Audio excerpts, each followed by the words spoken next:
Peace, good peoples. Welcome to Objects in Motion. I am your host, Matt Pressberry, and I am currently on a healing journey myself. And I wanted to take the opportunity during this time to talk to other people who are going through journeys as well, to get to know these people in a deeper way than perhaps I have before, and definitely to give you an opportunity to know them in a deeper way as well and to understand their journeys and how they're staying in motion.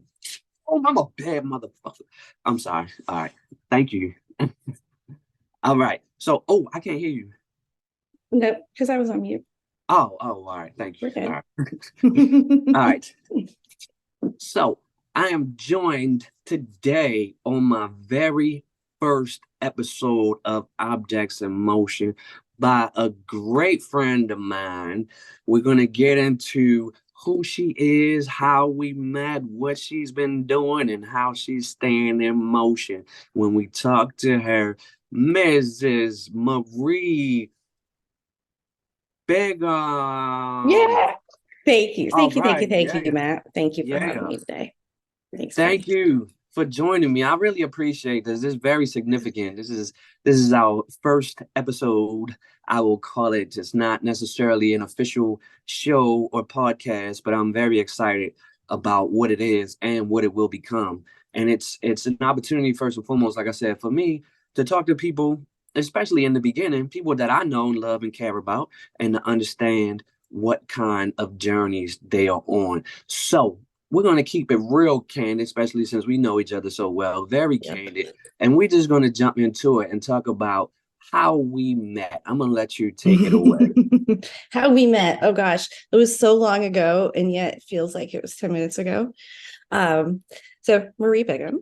I am the founder and executive director of a nonprofit that's called Accept Admissions Community, Cultivating Equity and Peace Today.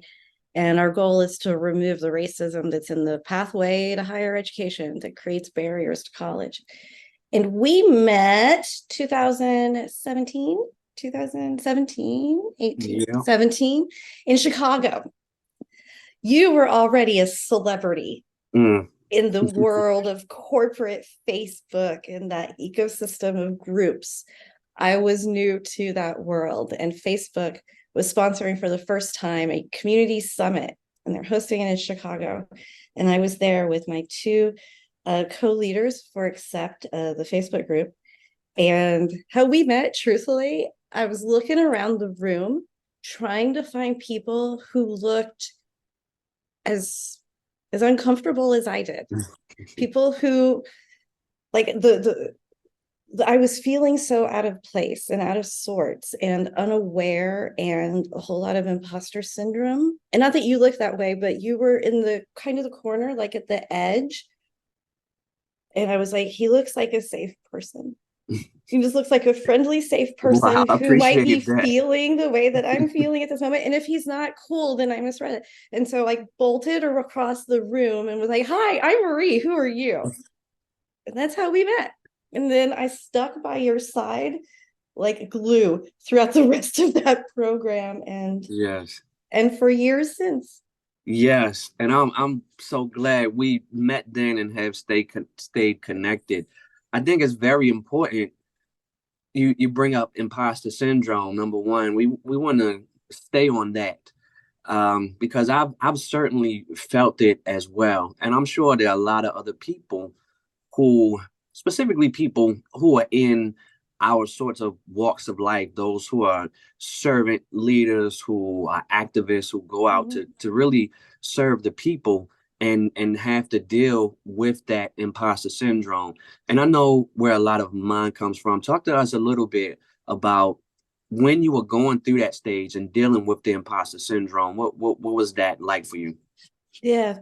So I am a middle-aged Vietnamese and white woman, and imposter syndrome. And just to put some brackets around that, what do I mean by that? Imposter syndrome is that voice in the back of my head that has absorbed everything our culture has told me over and over again about how I'm not worthy.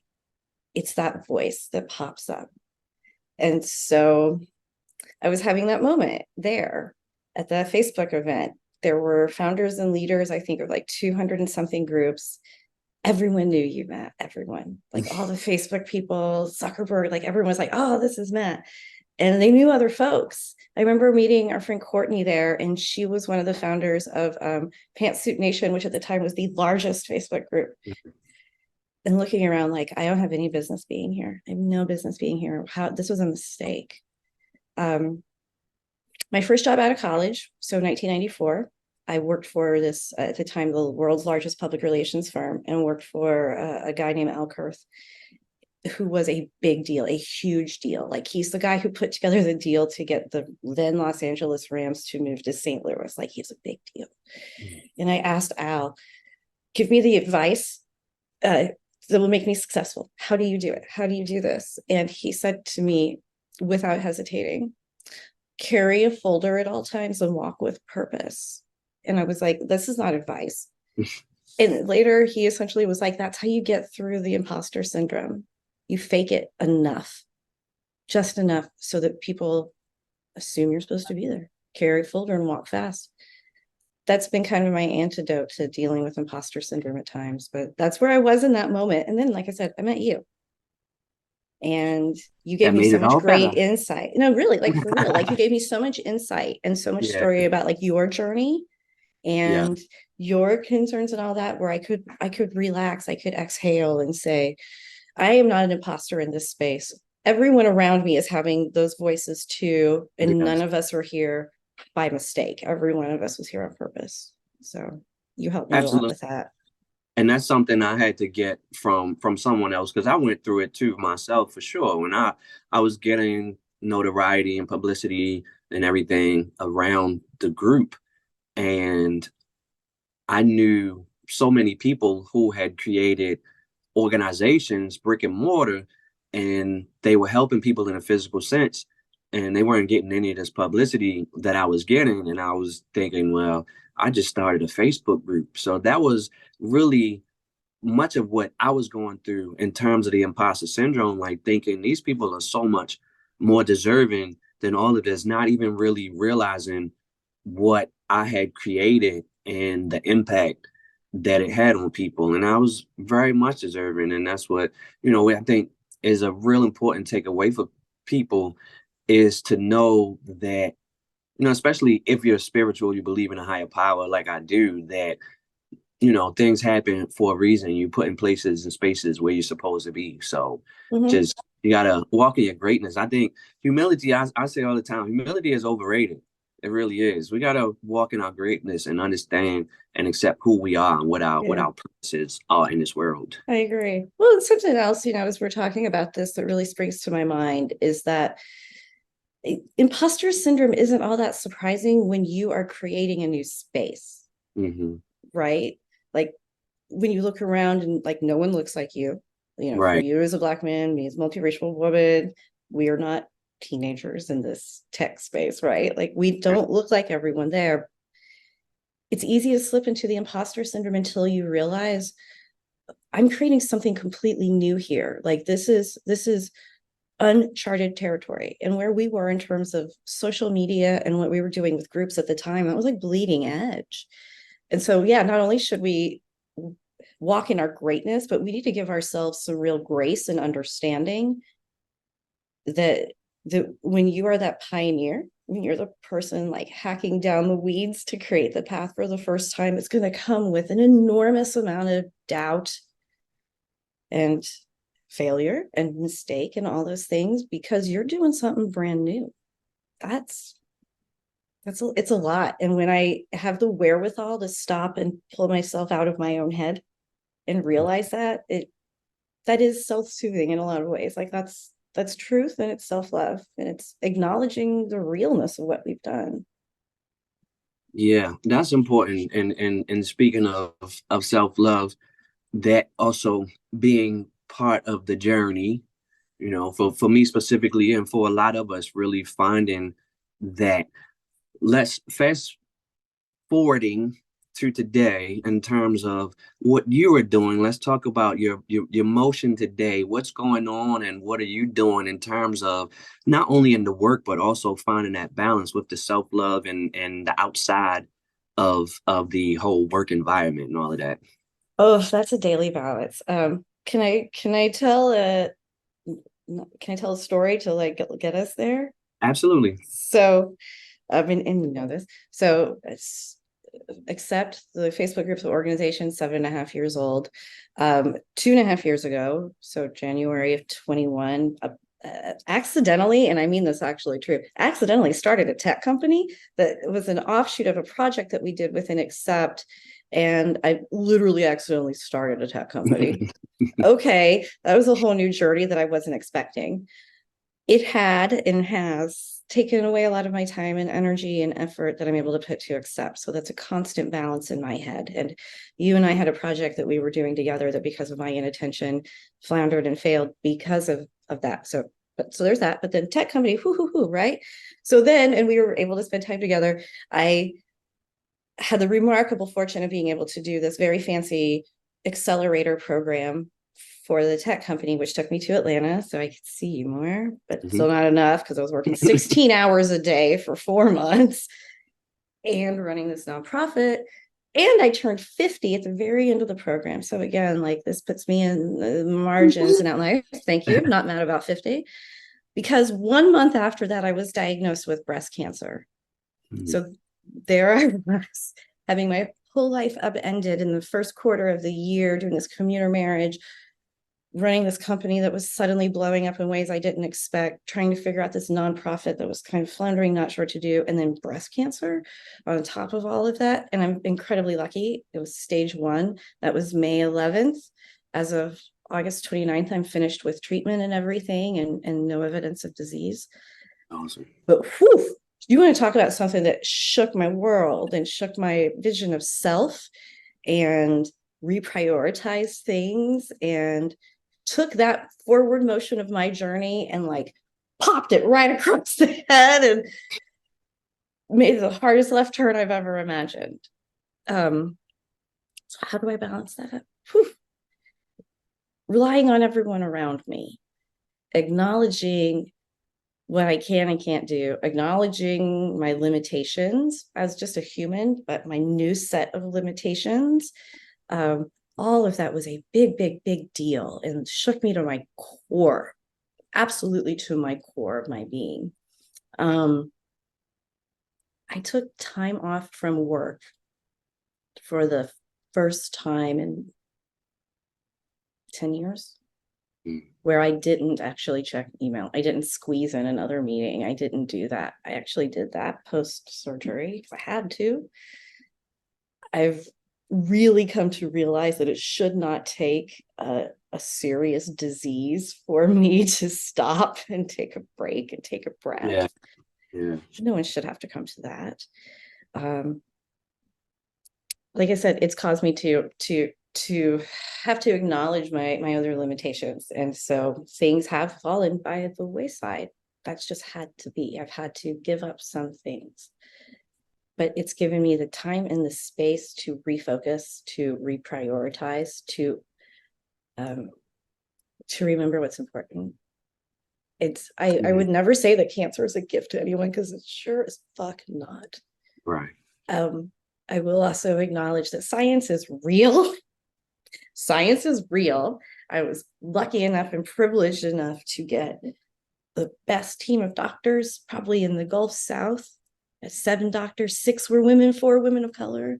Like, all of that was remarkably lucky. And in the midst of so much turmoil and professional pressure and all these other things, oddly enough, the breast cancer was what I worried about the least in my life. That was the least amount of pressure and concern and worry because I had an amazing team of people who were in charge of it. I just showed up when I was supposed to. I think Mm. those are some of the biggest things that I learned. Rely on your team, like, learn to trust them and rely on them. It's okay that you can't do everything. Yeah. Um, Failure is not always failure. And if it is, that's okay. That's life. Yeah. Um, and sometimes your priorities get checked for you, whether you want them to or not. I'm so lucky though. Like, I'm just so lucky. I'm just lucky that I have access to healthcare, that I have access to health insurance. Many of us in our positions as founders of Thing don't have that. Um, that I had a remarkable teams, plural, in every facet of my life. Very, very, very lucky. And that gratitude has been recentered in my life. I've not been showing gratitude enough lately. Mm, mm. Yeah. And I'm grateful to you. Yeah, Grateful I to you can as like my friend and as well. supporter and teammate for checking Yes, in, for yes, understanding when checking. our project was going awry, Yes, just for understanding and caring and loving me. I'm very lucky. yeah, yes. I will say you are very, very lucky to have me. I Anyway, am. I am. That is I, I truth. I told you humility is overrated, But no, but it's funny because I think back and I told you this, like I was like, thinking before you told me about the whole breast cancer ordeal, and I was like, why isn't this woman texting me back? What's going on? I don't know what she's doing all this time. And then I find out, and I'm like, oh Lord, I've been not knowing, but once I was in the know, I felt a lot better. But let me ask you, in terms of like laying stuff down, because that's one thing I know. Like, oh, it hit you up and it was I'm getting ready to get on a plane. I'm getting off of a plane. I'm doing this and doing that. How difficult was it for you? Was it very hard to start to lay stuff down and just know that it just wasn't in the cards?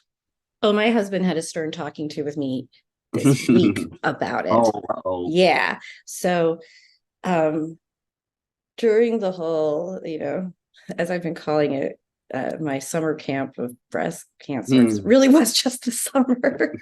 I was very good about no clearing my calendar. I used to travel easily once a Yes. week, like half of the month I was always gone and constantly traveling and everything. And I cleared my calendar and said to my doctors, like, I'm not gonna do a whole lot of anything except I'm gonna wrap up this breast cancer thing by going to see my favorite band in Chicago for a concert the first week of September. Got to see Pearl Jam.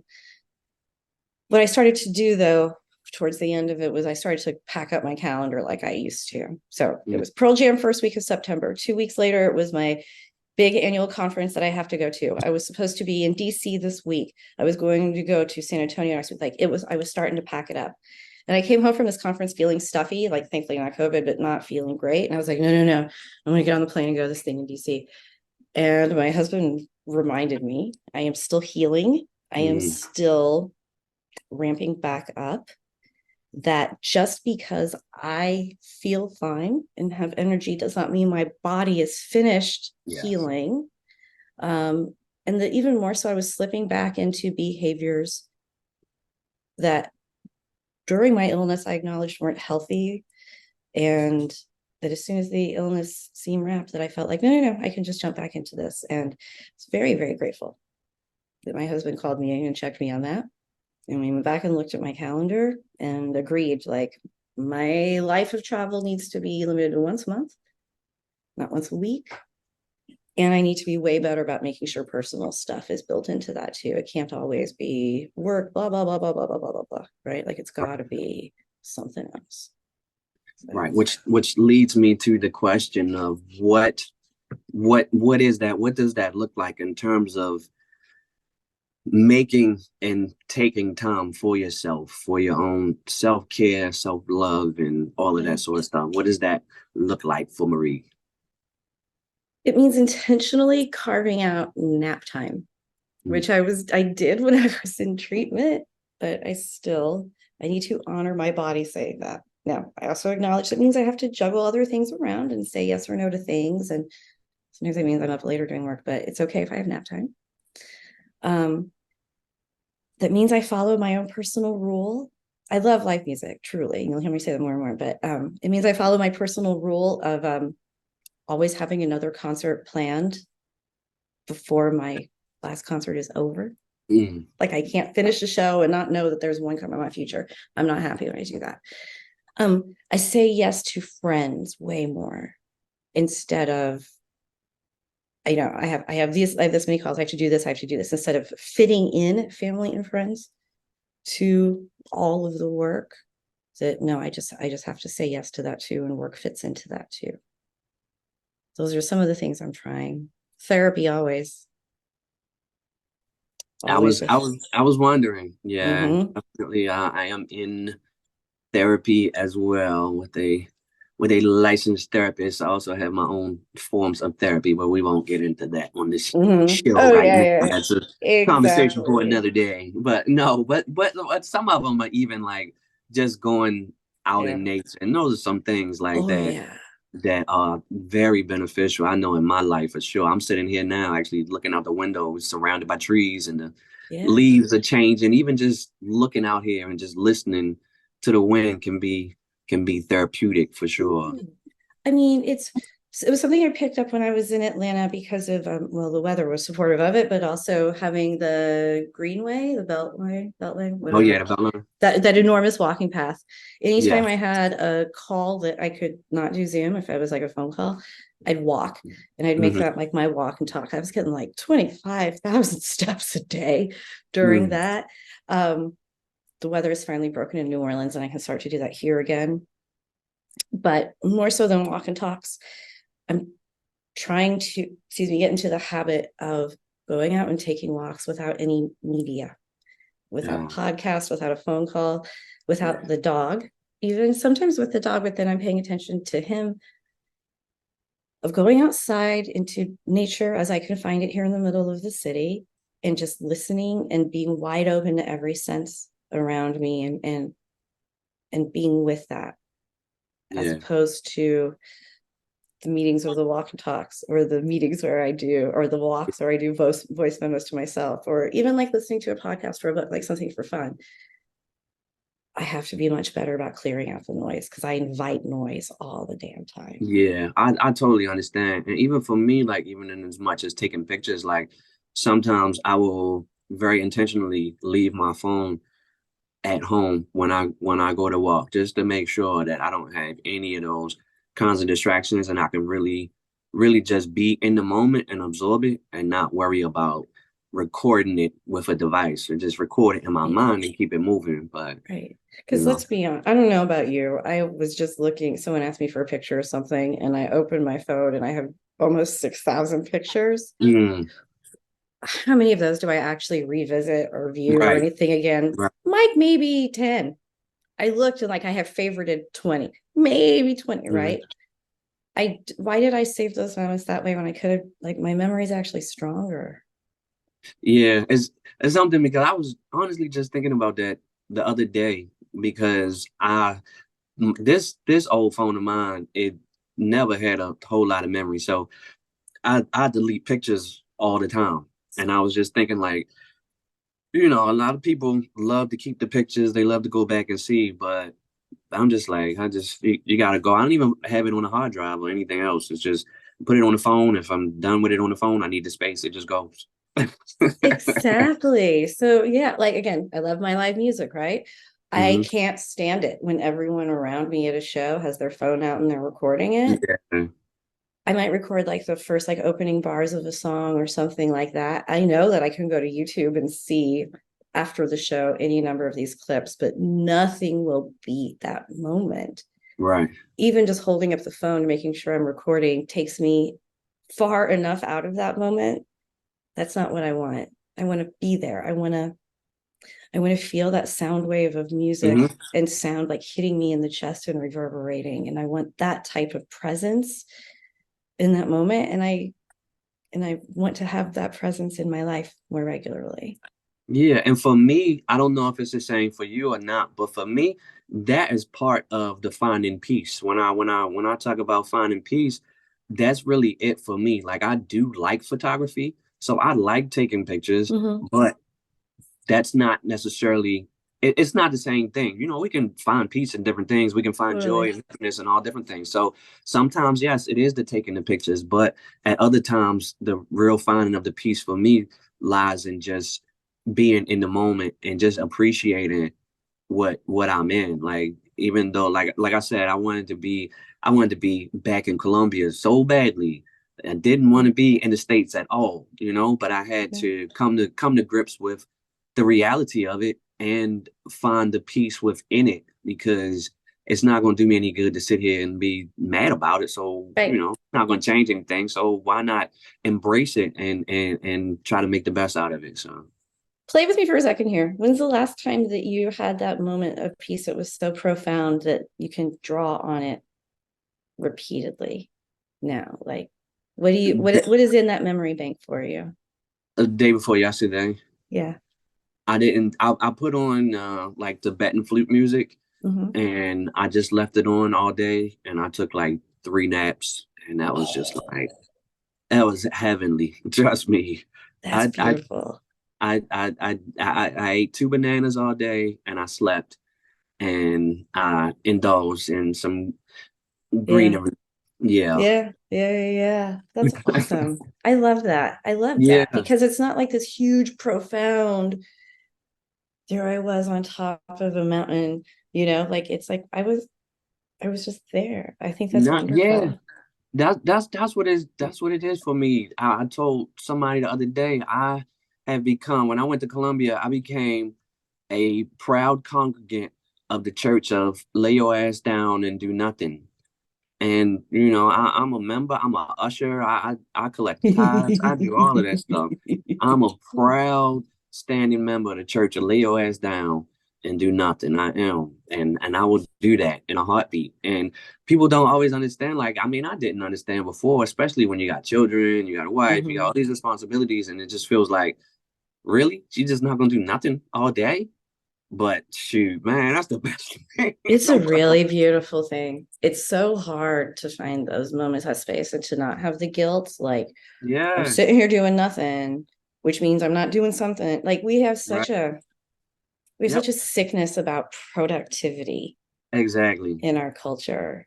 Such a sickness Exactly. about it. It Yeah. just it pulls on us, Yeah. and I'm kind of glad. And that's one of the things, like, I know you talked about the cancer and don't Hmm. necessarily, you know, obviously it's not a good thing in and of itself. The Hmm. same way I look at fibromyalgia, but it's Right. forced me to change a lot of things and my mindset about a lot of things. So Yeah. Yeah. And like, no one wants to have disease. right. No one wants to have mental illness. No one wants these things that change direction, that either stop the ball from rolling forward Hmm. or redirect it or cause it to end. Like, no one wants that Yeah. necessarily. And something comes out of it often, not always. Like, sometimes cancer just fucking sucks. Yeah. Sometimes fibromyalgia is just the absolute worst. Mm-hmm. And I get real annoyed with people who have so much toxic positivity. What's your Mm-hmm. silver lining, right? I don't like Right. that either. That's not what we're saying. Um, but sometimes those things that make you stop and change direction or pause, something good often can come out of that. Yeah. Definitely. And we're gonna get to back to that point in just a second. So Mm-hmm. let me ask you, as we start to wrap up, are there do you have like any affirmations or anything that you have told yourself and or continue to tell yourself to push through on your journey? I always turn to music. I always turn to music. And again, favorite band Pearl Jam has a line from a song called I Am Mine. Um, I know I was born and I know I'll die, but in between is mine. And when I feel that intense pressure from every other outside force, it's that moment where I can stop and say, no, like you're actually still in control here. You might have responsibilities and people might have expectations, but I'm mine. And that is the mantra I often come back to. I know I was born, I know I will die, and the in between is mine. What's yours? I can take it. Um, one of them is everything will be okay in the end, and if it's not okay, it's not the end. And that is one that I definitely live by. And then the other one, which I already said, well, I know I told you, I don't know if this was Mm-hmm. before we started recording or Mm-hmm. not, but in terms of the ego says to have everything in place and then you will find peace, and spirit says find peace and everything will fall into place. So that's what I'm really looking at, Mhm. embracing, the situations that I'm in, making the best of it, being at peace with it, and accepting things, and also working at the same time, working to manifest that which what I want, but focusing on that positivity to attract that which I want.